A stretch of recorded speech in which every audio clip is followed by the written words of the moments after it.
everyone. In today's video, I will show you how to create this printing animation mockup in Canva. It all started when I needed a mockup for my Etsy store, but I couldn't find any free options. So I decided to create one myself and Canva came to the rescue. So let's get started. First, grab a picture of a table or any base to place the printer on. I'm using this one called Shelves Table. You can find it in the Photos tab. Adjust the size and position as you like. You can use any other image of the table and any other base.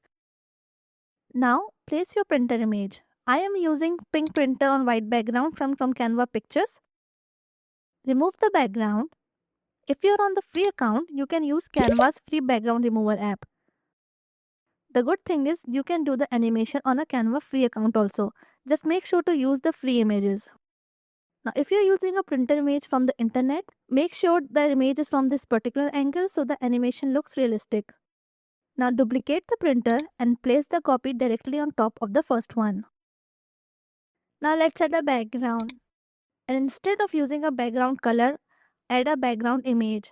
And do not set it as a background, just place it as a background. This will help with the layering later. I'm using a blue background here. Resize it and move it to the back. Now add the image you want to appear as if it's being printed. To give it depth, go to Shadows and choose Page Lift and adjust the settings. Resize the image so its width matches the printer's paper slot. Place it right on top of that section. Now select the image, go to Animate and choose Create an Animation. Hold left click, press Shift and drag in a straight line to stimulate paper coming out.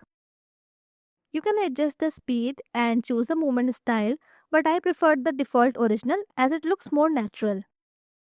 Preview your animation and once you're happy with your animation, click Done. Now move the duplicated printed layer above the paper so it looks like paper is inside the printer. Crop the bottom of the printer till above the paper slot area. Now as you can see, the paper from the back is showing. To fix this, go to Position and select this background image and move it above the image or the paper. So now you know why we didn't use a background color or set this as a background. We keep this as an image itself. To add depth, place a shadow under the printer.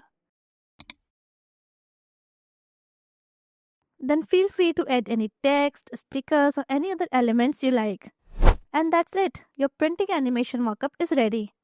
Do try this out and share your creations in our Facebook group. I love to see them. The link is in the description. Also, you can check out my Etsy store. I will add the link in description as well. Thank you for watching and I'll see you in the next video.